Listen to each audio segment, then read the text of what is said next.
તો આજે આ મારો ફર્સ્ટ વ્લોગ વિડીયો થશે યુટ્યુબમાં, એક વ્લોગ ટાઈપ, કેમ કે આજ સુધી મેં અપલોડ તો કર્યા છે વિડીયો, પણ એ શોર્ટ ક્લિપમાં કર્યા છે. તો અને હું એક હાઉસવાઈફ છું, અને બીજી વસ્તુ એ કે હું એક બેરોજગાર હાઉસવાઈફ છું. તો મારી પાસે કુકિંગના વિડીયો સિવાય કંઈ કન્ટેન્ટ છે જ નહીં બનાવવા માટે.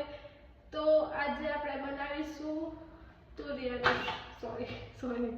તુરિયાનું શાક એન્ડ બાજરાના રોટલા. તો પ્લીઝ મારો વિડીયો આખો જોજો, અને તમને જો પસંદ આવે તો લાઈક શેર અને સબસ્ક્રાઈબ કરજો. Thank you so much. તો આજે આપણે બનાવશું તુરિયાનું શાક. તો મિત્રો મેં ગેસ ઉપર કુકર મૂકી દીધું છે, અને હવે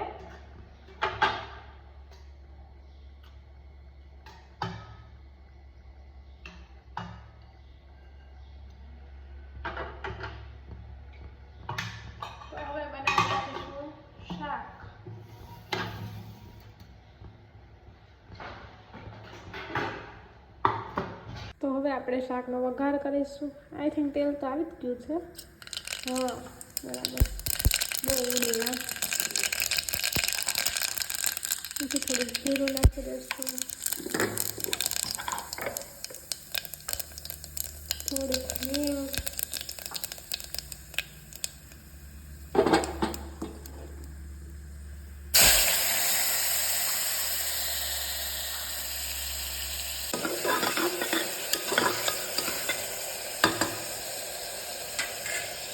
હવે આપણે નાખશું થોડુંક થોડુંક મીઠું, મતલબ સ્વાદ અનુસાર, થોડુંક હળદર.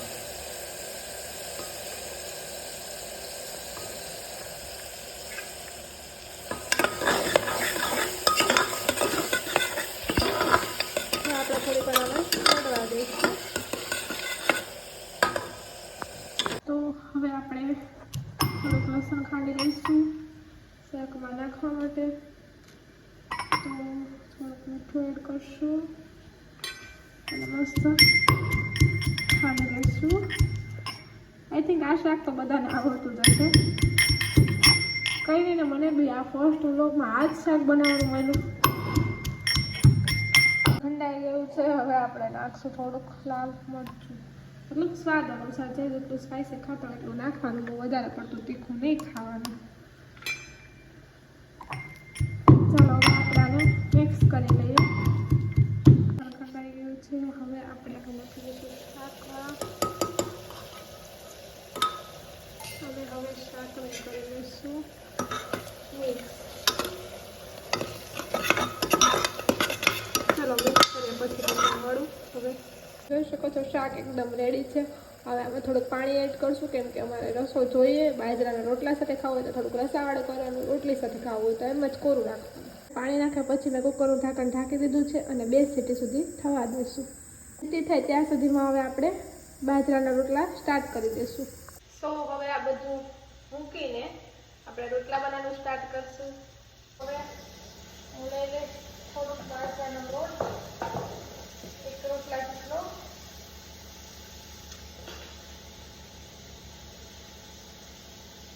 પછી એને ચાળી લઈશ. ખબર ને સીટી ક્યારે થશે. તો સાઈડ પર મૂકી દઈશ. પછી થોડુંક નાખી દઈશ મીઠું, અને હવે એડ કરશું આપણે પાણી.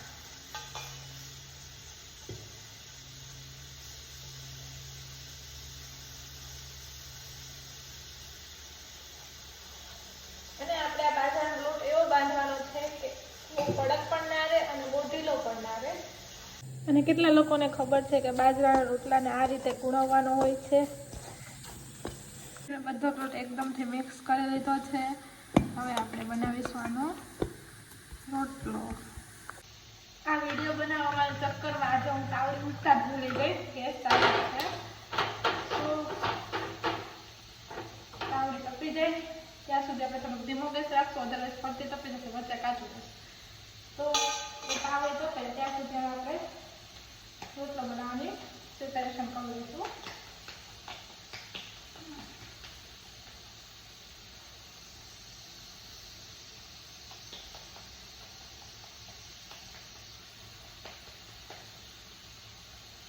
સ્નેક રોટલા.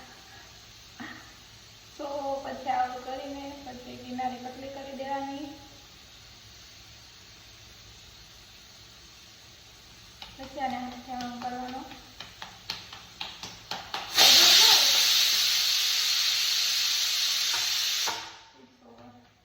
આઈ ડોન્ટ નો રોટલો કેવો બને કેવો નહીં જોઈએ, તો કે મને આવડે તો છે, પણ આ જો કેમેરા સામે છે બધી વસ્તુ ઊંધી જ થાય છે મારા જોડે, એટલા માટે.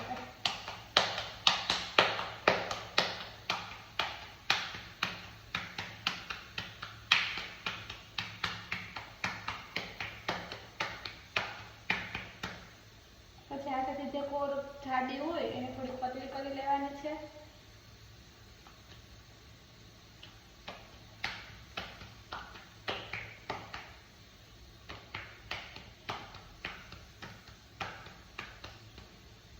મારો રોટલો તો એકદમ પતલો થયો છે આજે. પતલો રોટલો લાગે મસ્ત, ગોળ છે, શાકમાં થોડુંક કેવડાવે છે હજી, ધીમે ધીમે આવડી જશે. ઓકે, પણ આપણે હજી નાખવાનું નથી કેમ કે આ તાવડી ગરમ થઈ નહીં હોય, ખોટો રોટલો આપણો ચોટી જશે. તો વાવ, એમ નહીં દેખાય બનાવેલા દેખાય.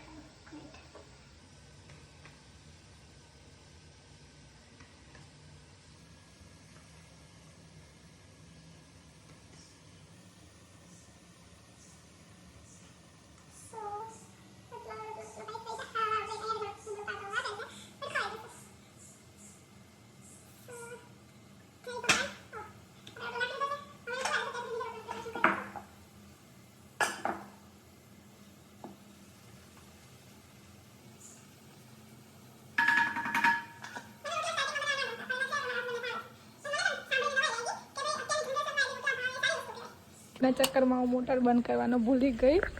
તમે જોઈ શકો છો અમારો ટાંકો છલકાય છે, કેટલા છલકાય. જો આ વિડીયો મારા હસબન્ડ જોશે ને તો પતી જ ગયું છે અમારું.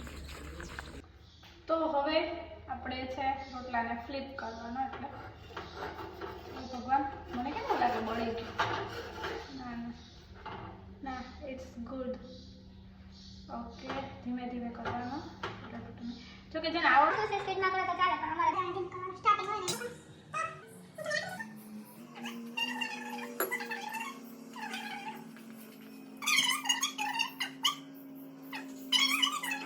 રોટલો ગોળ નથી થયો પણ સારો છે, ખાવા લાયક તો છે જ. હવે આપણે લગાવી દઈશું થોડું ઘી.